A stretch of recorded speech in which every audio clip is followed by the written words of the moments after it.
זה האודיו, כי לפעמים זה שואל אותך אם את רוצה להתחבר באודיו של האינטרנט. בסדר. Okay, well, I'm so. Shalom, shalom. Welcome, everybody. Good morning. Good morning.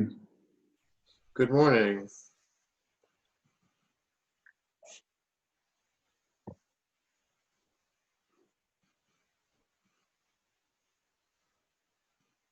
How are we all doing? Good. Good? Okay. Lee's having trouble joining for some reason. We'll figure it out. Hold on. Excuse me, it's the office. Hi. I'm about to start class. Okay, bye. Okay. Let's see. Lee is still somehow joining, but hasn't sunk in yet, or hasn't linked in. Everybody's doing well? How are you? Okay, thank God. You know, taking a day at a time, and Super. Yeah. Shalom. Hello there. Other options? We're not. Are we on still? No. Yes, Leor. Yeah. It's Mira and Lior. Yeah, how are you doing? We're well, thank you. And you? Good. We're doing fine. Yofi. Exactly. Samira. There's Francis and Margaret. Very good. Okay. Morning. Morning. Morning. So this morning we're looking at a pretty simple and straightforward teaching.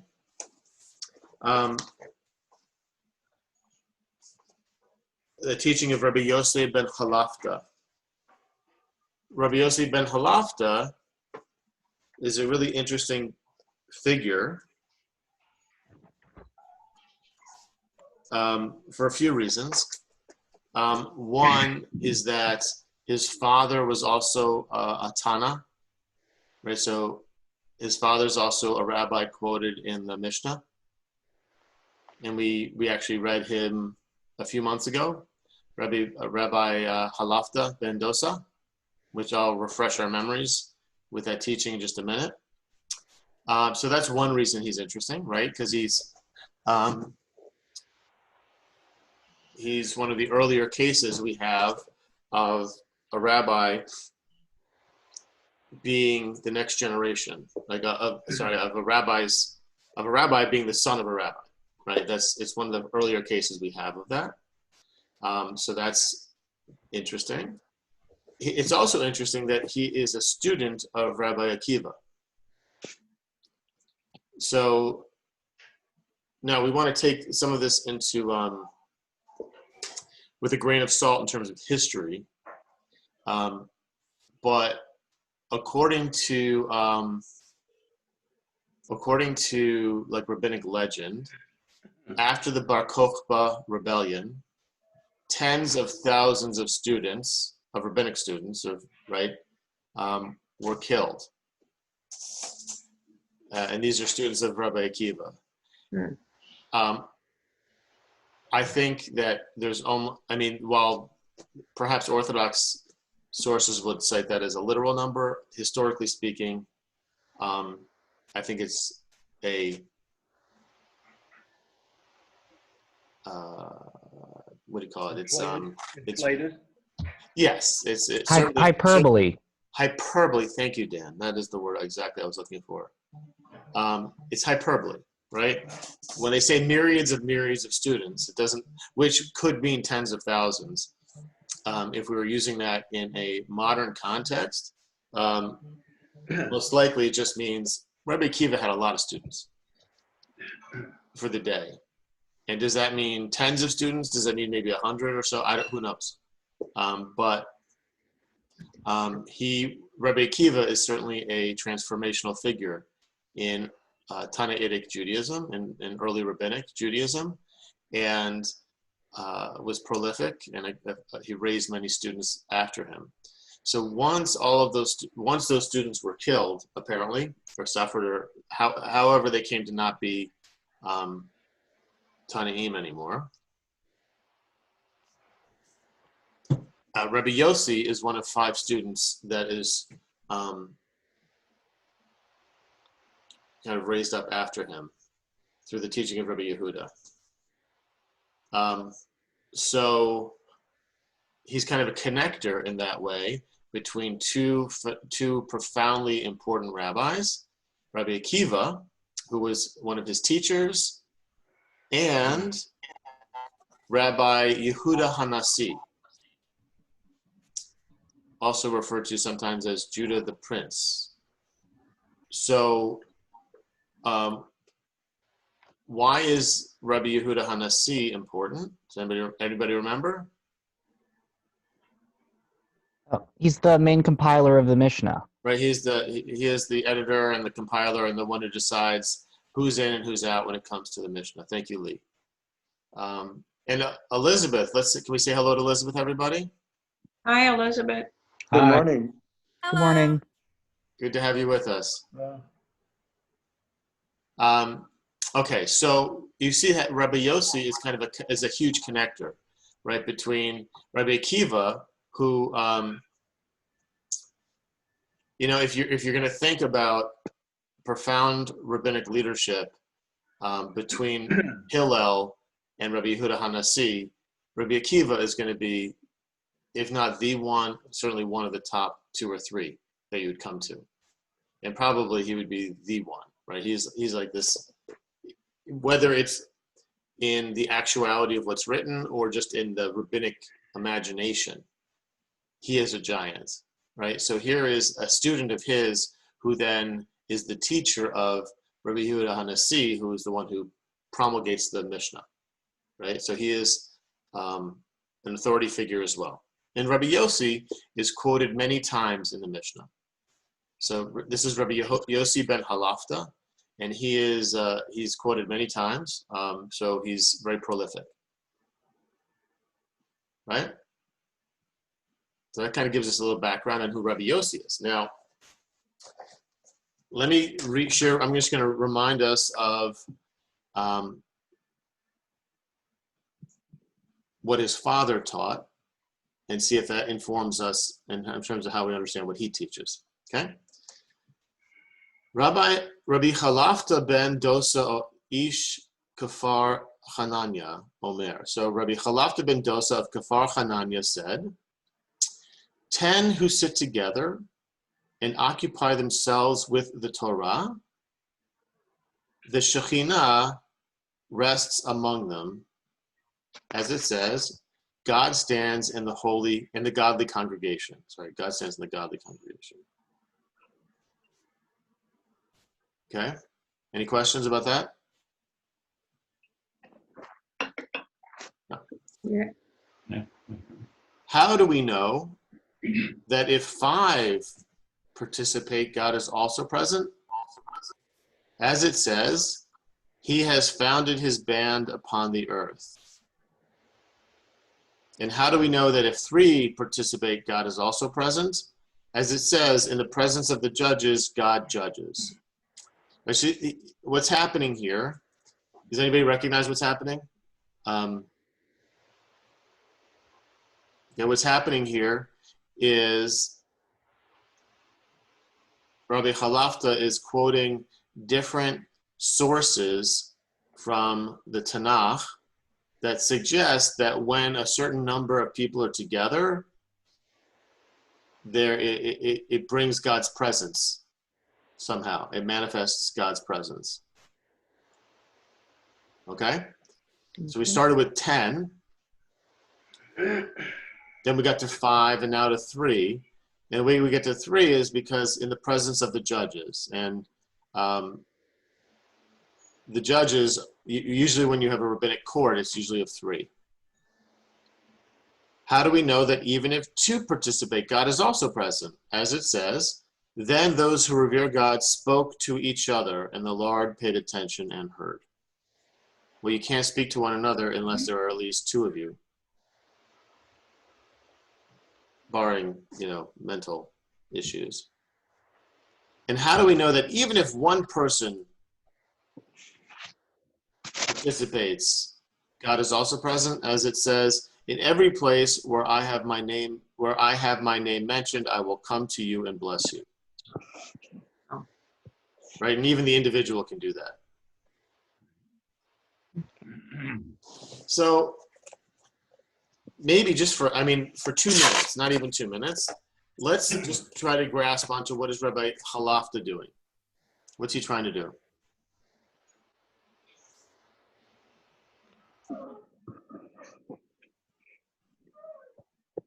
Trying to tell us that God is present. Think about it this way. Where does he begin and where does he end?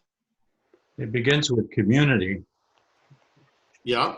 and goes down to basically a husband and wife or a companion relationship. Well, the final one is just the individual. And the other one is a single, that even if all of that is missing, you can still mention God's name and God is with you. Yeah. Yeah. Right. So he takes us from the number 10 to the number 1. Right. And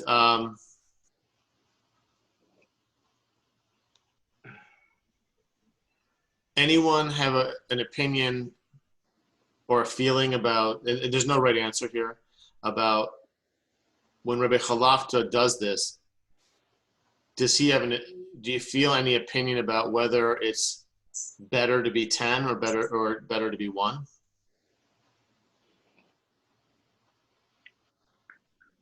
Well, I don't think it makes a difference. What he's promoting is religiosity.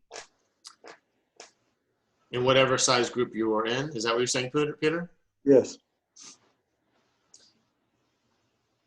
Very good, right? So his concern might not be which is the optimal group. Like what's the optimal size for a group of sacred relationship, but that in whatever number you are, you think of the sacred.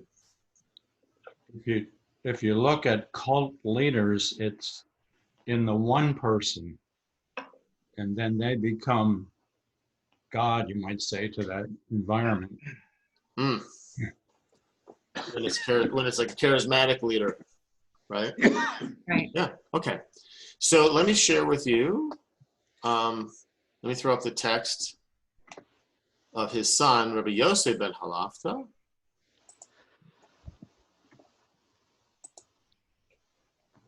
Which is, again, it's very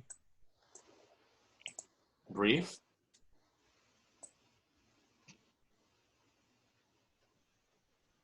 There we go.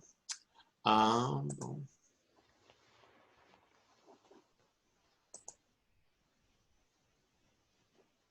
Two. Okay. Everybody see? Pirkei Avot 4:6.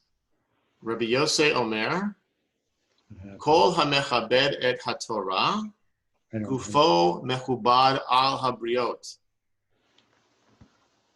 Rabbi Yossi said, whoever honors the Torah, I tried that. he himself will be honored by other people. V'chol hamechalel et haTorah, gufo mechulal al habriot. And anyone who dishonors or tarnishes or disgraces the Torah, he himself will be disgraced by other people.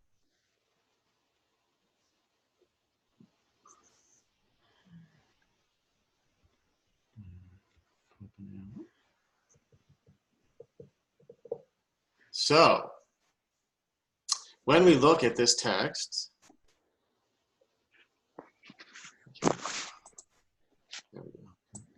when we look at this text,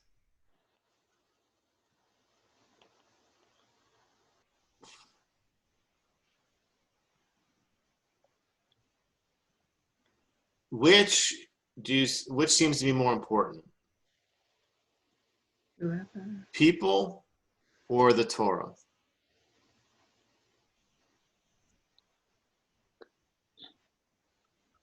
The Torah, people are secondary to that. Right, because people serve it? That's possible, right? Anyone see it differently? Which is cool. You can read it the other way, which is that the path to honor is through honoring the Torah. That if you want to be someone who is honored and not dishonored, then you do that by honoring the Torah. So it places the action, the activity, the active on the individual. Okay, so because you're saying because the onus is placed on the person, that puts the person as the actor and makes them the most important. And I wouldn't really talk about it as being more or less important, but each individual is active in their, not only in Torah, but in their own perception. How others perceive them is a directly a result of their action. But that's less fun for me, Lee, because then it's less like oppositional, you know? I was just joking, everybody. Sorry.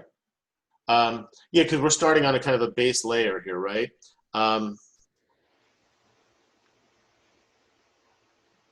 sorry. If I don't write this down while I'm thinking about it, then it'll occupy my brain for too long, and I'll be distracted. Okay, so on one level, we could read it as the Torah is the most important because it's the thing that gives us the instructions, right? It's the thing we must dedicate ourselves to in order to be honored. And on the other hand, we are most important because we're the actors, right? Torah is passive. It's there, but for it to come to life, you have to honor it. I think Leah, am I doing an okay job of summarizing what you're saying? Yeah, that would be a one way of seeing it, yeah. Okay. So is God present in this sentence or these two sentences or not?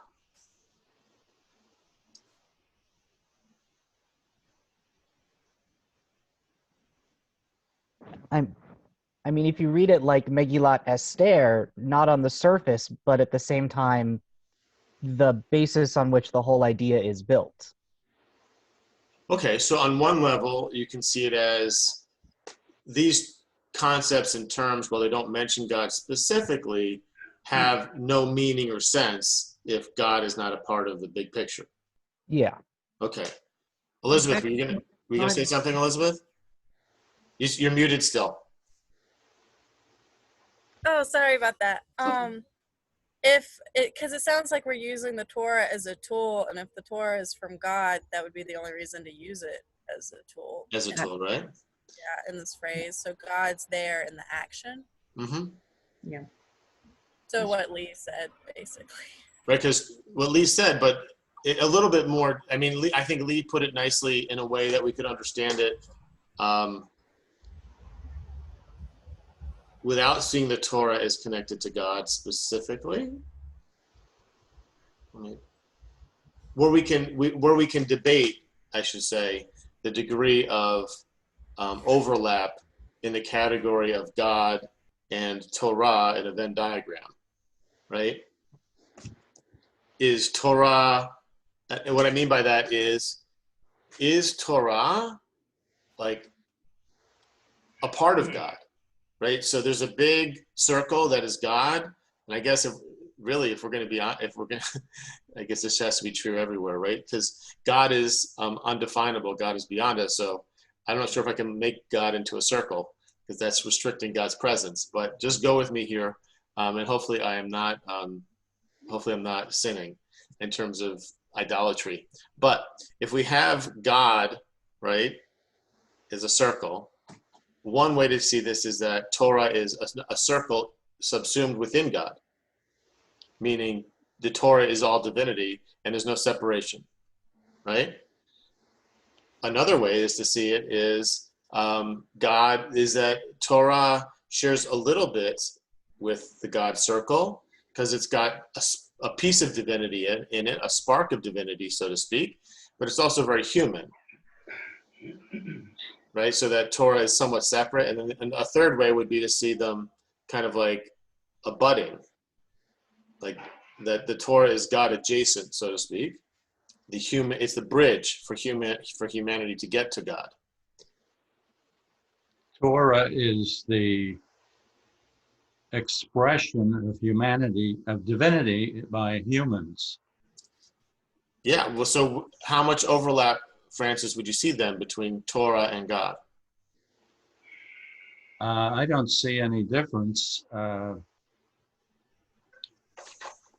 It's just part of him. It's his word. As best we can figure. Okay. Anyone have any other thoughts about it? Is this a little heady?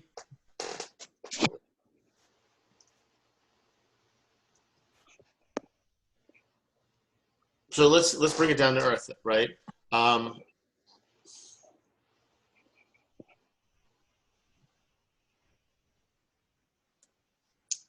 What is the tension between honoring Torah and being honored ourselves by others? Why do we think Rabbi Yossi needs to make this declaration or this teaching? Why isn't it enough just to honor Torah? Does it involve anti-Semitism? It's a little bit early for that, perhaps. This is before the Catholic Church even, so probably not quite yet. But I don't think so. Yeah. I mean, the Torah says to love our neighbors as ourselves, but there's a group of people who don't like it if you love black people. Yeah. But we're honoring Torah by doing that. Okay. So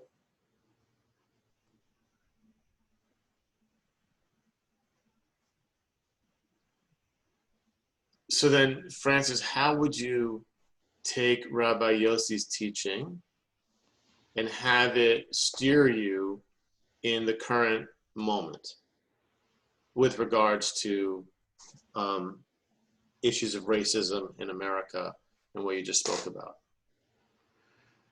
Well, I might disagree with him in saying that I do things that the Torah says not for honor for myself, but to honor God as I'm reflecting his wishes. I'm honoring God, not myself. Okay.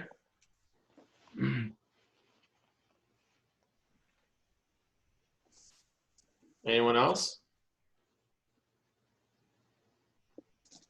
Would it be a stretch to say that he's saying the Torah is a moral code? So if you're not honoring the Torah and you're acting immorally, you're going to lose the respect of people? I think so. Yeah. What was that? See, it's the others. It's not yourself. It's others. And she's Yeah. saying you would lose the respect of people, other people, if you're not honoring the Torah. That was good. I think that's nice. Let me ask you. So let me challenge that idea just a little bit, Elizabeth. Only because, well, because that's the rabbinic way, right? Not to like challenge you. I think that's a nice thing to say. It's a well said thing. It's just to challenge the idea to kind of for us to work together to tease out the meaning, right? So.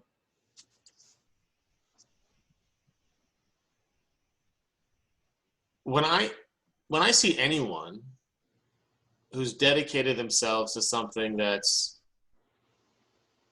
positive on some level, right? There is, whether it's dancers or even things I don't like but are not morally bad, like an excellent marching band. I'm not a big fan of marching bands myself, but to see the work that goes into a marching band and the precision and the playing, like that's right. So they are honoring their craft of music and a performance. And I think they get honored because of that. I feel a little bit of honor for them because of that. Right? And there's nothing moral about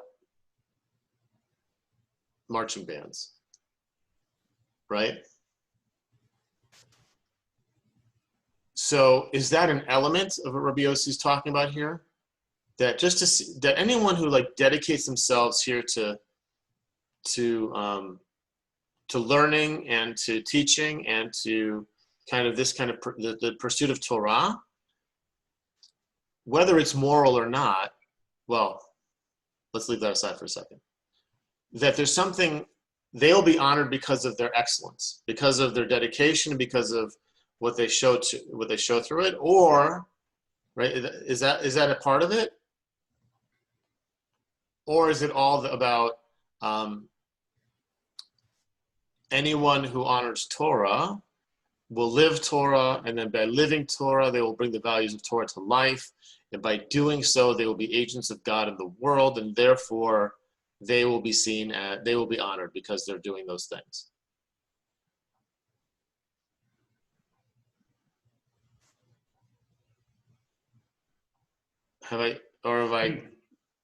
Does that make, do you see do we see the difference between those two different things? Is it not worth thinking about that too much, or? I'm just trying to tease out layers here. I get it. I just don't have a response. Yeah. I'm not sure I have a response either. So it's. Can I ask a question? Please do, Don.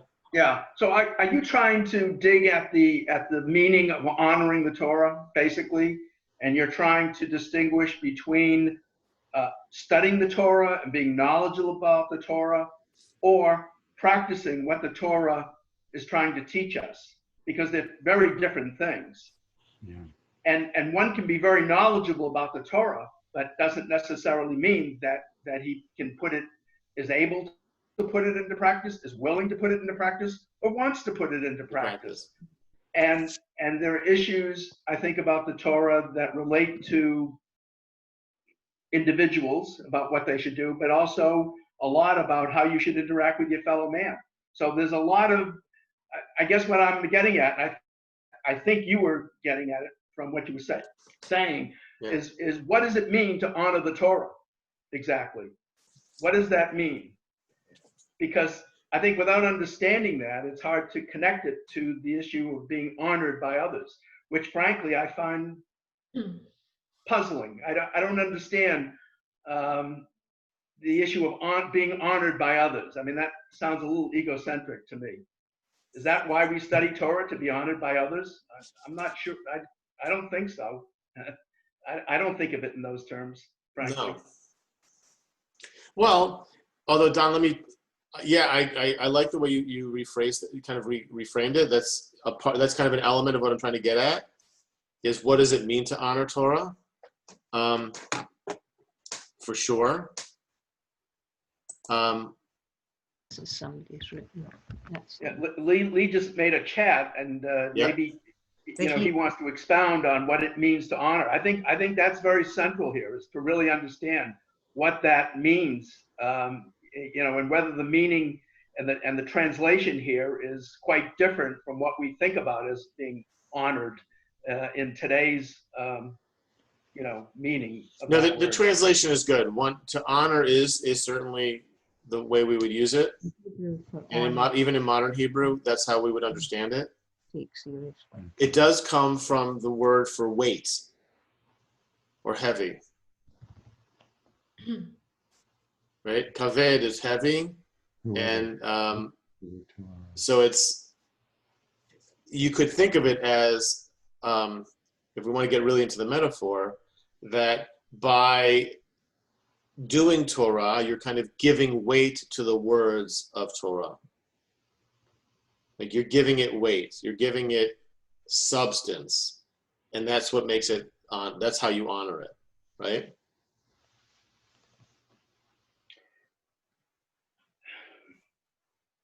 I looked up the word honor on my dictionary, and I tend to think of honor as elevating something and giving it special status, but interestingly enough, the definition I got was respect, which... Yeah, well, I think that's actually, Carla, it's a great connection to what Don was saying, right? Because like the example I gave of someone, that there's something honorable about, or there's something that kind of gets our attention when someone masters something. Right, when they dedicate themselves to growing in a skill and mastering something. And I wanted to kind of have that in mind to help us kind of understand the different layers that go in here.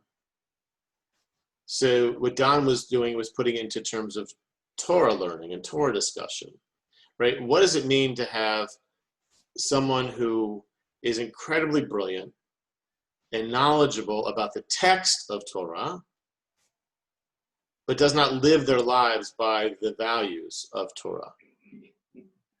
Bingo. Right? So they have dedicated themselves to the skill and to they've got great acumen, yet their behavior does not give, maybe perhaps does not give weight to the Torah, the words of Torah, right? And I mean, there's something admirable about that knowledge, right? That skill, but at the same time, also sad, isn't there? About someone who could be so dedicated to knowledge of a text, but not see the big picture. Right? Right. Right. Now, so I think the way I would kind of look at it is that's one end of a spectrum, right? The other end of the spectrum is someone who's really a good person.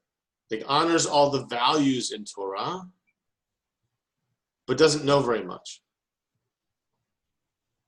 Now we're talking here about a limited spectrum, right? Because we're leaving off people who are immoral and have no respect for Torah at all. We're trying to look at these kind of two different elements: knowledge of Torah and living the values that are in the Torah.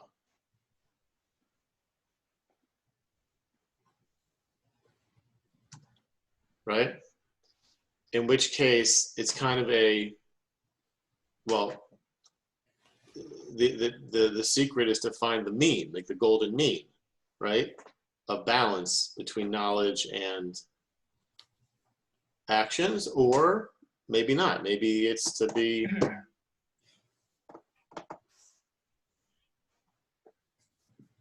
to do as much good.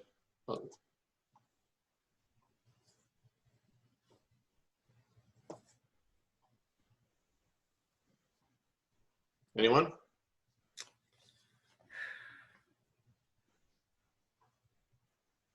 Well, I think, you know, reducing it to something very simple. I mean, which is more important? Does action speak louder than words, or are words equally as important as actions, or more important? And in my opinion, and my sense of our religion is that actions are really what's important. You know, the words don't mean anything if you can't, you know, put them into effect and do what it says to do. I mean, big deal. So you're you know, knowledgeable. I mean, if you can't use the playbook, it doesn't do you much good, I don't think, just to simply be a scholar. That's the way I think about it. So, and what's the inverse argument? What's the opposite argument then, Don? The opposite argument. Argue it from the opposite angle. That words speak louder than actions, or that they're at least as important. Like, or just what is the value of the words, such that if you don't learn them enough, there's a problem.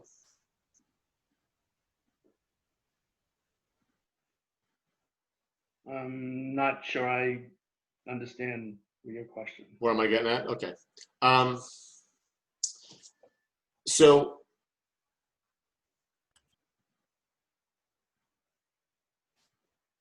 long term, like not just in this moment or this day or this week or this month, but in these years and these decades to come, or in the generations to come,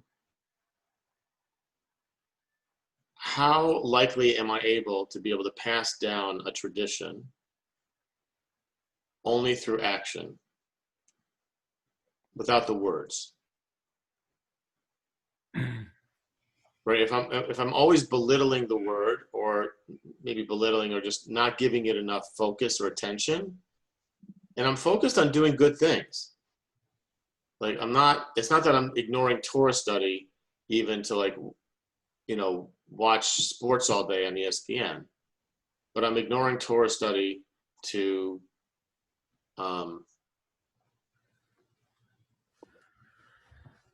I mean, let's put them out there. Even good things: feed the homeless, shelter people, to shelter homeless people, to feed people who are hungry, to tutor kids in underprivileged schools. All good things.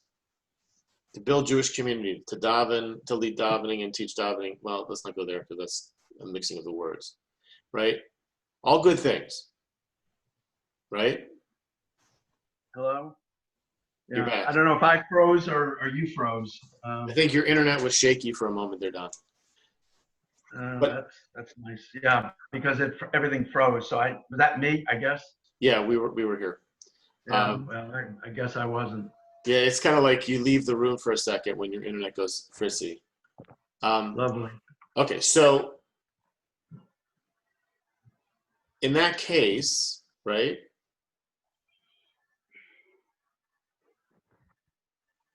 Is there something missing in terms of the ability to pass this tradition down to the next generation? I won't even ask it as an open-ended question. I propose there is something missing in terms of passing it down to the next generation. And I'd love you to, if you want to push back, please feel free. Please do. But I think that if like I have an image in my head of kind of that represents conservative Judaism or our approach to Judaism, right? Which is that if someone rushes to synagogue in the morning, say we're in a city and it works better as a metaphor if we're in the city walking. We're walking to synagogue to daven in the morning, and we have our talis and we have our tefillin. We're rushing to get tefillin on in time, and we walk past homeless people every day and never do anything about it. Right? That's a chilul Hashem. That is a disgrace. But at the same time, right? If all you do is walk past the synagogue to go serve homeless people, and you never put on your tefillin, you never daven, you never learn, that's just as problematic. That's just as problematic because it's the melding, it's the merging of both that is sacred and powerful. Because they reinforce one another, and they also make it more likely that we'll be able to pass this on successfully to generation after generation after generation. And the danger is seeing one as, when people, I know this is true in the Christian world also, right? But when people say, well, I'm a Tikkun Olam Jew. Yeah. Or in Christian world, I'm a Golden Rule Christian. I'm not sure if that's a positive identity or if that's one that pastors or sociologists have of us, right? Right. But I think that's just as off the mark as a fundamentalist approach that doesn't see the world as it is and doesn't feel the responsibility to do all these universal things too. Well, I'm just putting in a thing just for what we're going through right now in America. That, I've been raised in church all my life. So I would say I've studied the Torah, as we call it, the Bible of the Torah. Yeah, exactly. And, but I also feel that, that you can help, that we haven't really gotten to the core of, we've let, as a church, and I'm just talking, or a synagogue or whatever, with all of this knowledge of the Torah, we've kind of closed our eyes to how we didn't really change a lot of things, like the red districts, or we had white privilege, and this is not good. And I think in my old age, I'm learning about white supremacy, which is not out there, it's here, that kind of, and that's been a real eye opener for me in my old age, to learn that just by being white, I had privilege. And I knew that from the time I came to this country, because I came in 1961, and I had more rights as an alien than the people who had dark skin. were, And so, I knew that from then, and that's a long time, since 1961, that I knew that. And here it is still here. You know what I'm saying? Yeah. I do. And I think, well, there's something wrong that we've read our Bibles, and we should be doing better than that, and really standing up and making change. And I'm hoping that this will happen now. I'm really hoping and praying that this will happen now, and that, it's really time for it to be bared, because it's been since, as I said, I saw it since the moment I landed in this country. Yeah. That I had more rights. I didn't have to sit at the back of a bus, because I didn't have transportation, so I did have to ride a bus. I knew I had these privileges. Yeah. So anyway, that's how I see it, that we're still not, you know, even as you said, I remember our church educated a young man from South Africa when they had apartheid, and we're saying we've tried sometimes to educate someone in our congregation too. I'm not saying not, but I think we should have been more aggressive about that also. Yeah, you know, and just looking at it and saying, you know, we need to try and pull people up, and that's that's sort of putting more into it than what we've done. Mm-hmm. Yeah. So that's my give on it. Yes, Mira. Okay. And again, Torah is knowledge. If you have the knowledge, this is a different story. You have the knowledge. Now, how to behave is your choice, not the knowledge. If you have the knowledge, you can choose how to behave. That's a choice. But Torah is knowledge. Now, if you want to behave according to whatever it is, you might think it's right. Somebody else might think it's wrong.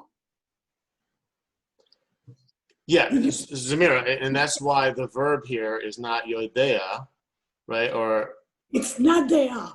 Or even melamed. It's not even yeda. Yeah, it's not yeda, or it's not lemida. It's mechabed, right? It's not kol hay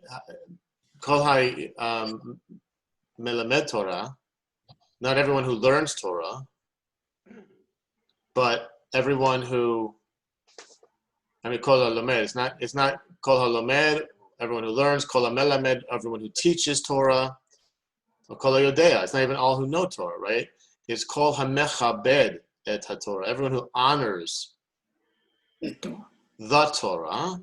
And while I love reading Torah as broad knowledge, and I do think there's something to that, when we put the hey on it, when we make it a definite article,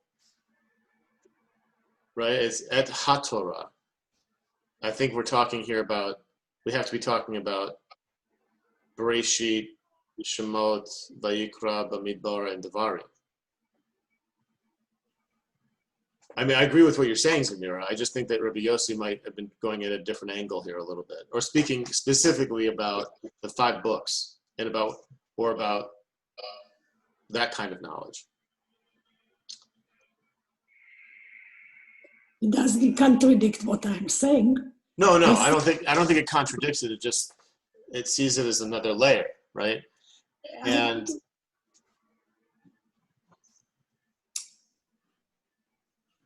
Torah is knowledge. Yes. Period.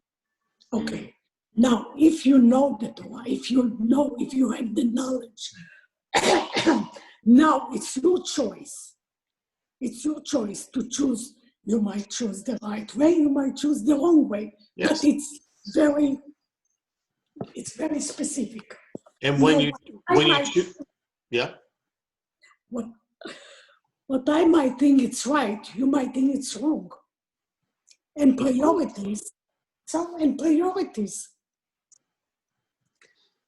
yeah. I mean, if you honor the other person, that's your choice.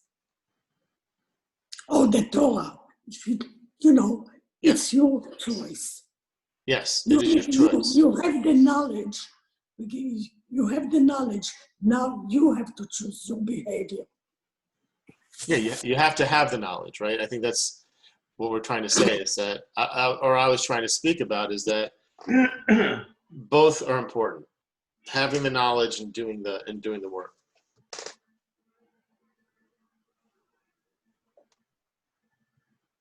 Okay.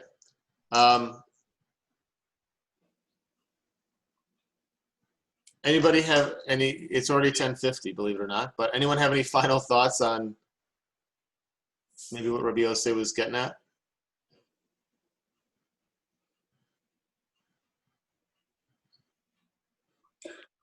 So did we come to a conclusion about what exactly he was getting at?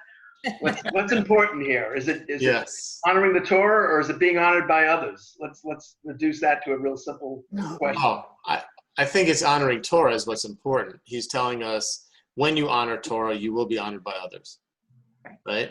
And it also, I think we didn't get it. You know, that deflects from the issue of honoring the Torah. I mean, it almost sounds, you know, and this is what bothers me about that. It almost sounds like you're honoring the Torah in order to be honored by others. I mean, what does others have to do with it? Basically, in terms of honoring, I think it's important about interacting with others in a way that the Torah instructs us to recommend, to, you know, that we're all children of God, and that, you know, that you don't treat others as if you know, and you know, sort of the golden rule and the inverse of the golden rule. To me, that's what's important here, not necessarily that others recognize that you're honoring the Torah and therefore they honor you. That's the part that I find a little perplexing, frankly. Well, let me put it in there as a safety feature, Don, right?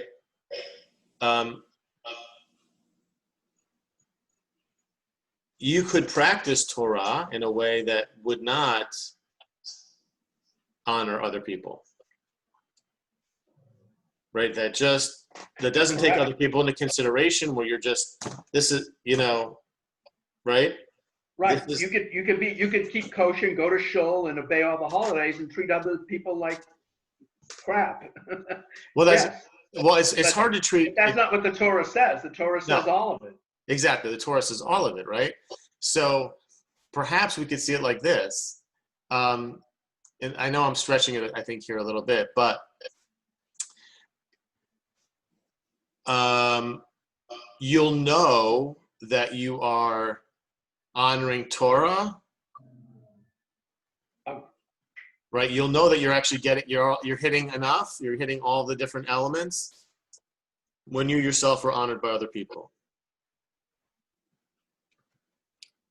right? If you want to rely upon your own knowledge only, or a very limited tradition, a very focused tradition that says only worry about these mitzvot, or only worry about this thing, this particular way of doing things,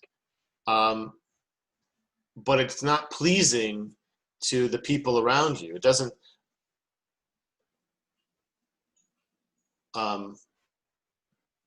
lead you to be kind of respected and honored by the people you're in community with.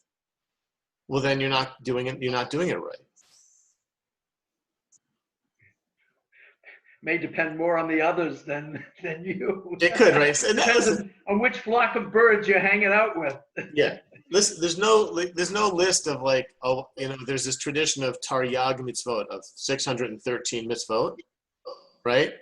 There's no way I could say, well, to say, okay, numbers 3, 28, 42, 126, you know, like, here are the 20 that you need to focus on the most, right? It doesn't work that way. We can't, there's no simple path forward. He's just, it's interesting that a simple teaching, on the one hand, has a number of different ways of looking at how this relationship could work. One of honoring Torah, being honored yourself, right, on the one hand, or how does the first clause of honoring Torah relate to the second clause of disgracing or dishonoring Torah, right? So there's a lot of different valences we could look at, or a lot of different relationships. Can I give you a current example? Run with it, Francis. A lot of Christians use Torah to discredit the LGBT community. Yeah. Not realizing that there's other parts of Torah that say we got to take care of one another and love one another. Yeah. It can be used as a weapon to dishonor people. Mm-hmm. I think that's actually a really good point, right? And that, because what it does, Francis, is it points out that if you're going to only look at one teaching, one verse, one thing, you can, like, you know, you can make almost anyone into the devil or anyone into like something that's evil. Yeah. But it's only when you look at the whole that you have, and you take in the whole, that you have a sense of like how to proceed and what's really important. And so you could read the one verse, well, the two verses in Leviticus about homosexuality and say, aha, you must, like, whatever. You justify all kinds of horrible things. But those are two verses, whereas there are, I mean, hundreds of teachings in the Bible about treating people with respect. Right. And that everyone's created in the image of God, and that we have like, and that we don't give that enough weight is the people who don't give that enough weight is problematic, right? Right. Yeah. That's right. Okay. Great studying, everybody. I know it's like, well, it's wisdom literature, right? Right. Right. Next week. Next week we are looking back. We're looking at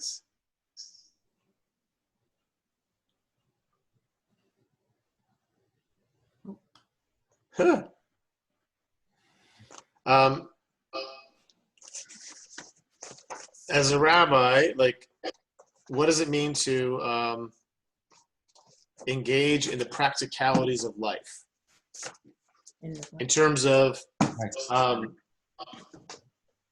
Okay. in terms of like the intellectual spiritual pursuit versus engaging with people and telling them how to behave and teaching them and being with them and counseling them. It comes in a certain form, which we'll get into next week, but that's kind of that's where the teaching gets to. Okay. Sounds good. Okay? Okay. Thank you. Thank you very much. Shalom. Have a great week, and we'll see you Thank soon. you. Thank you. Yep.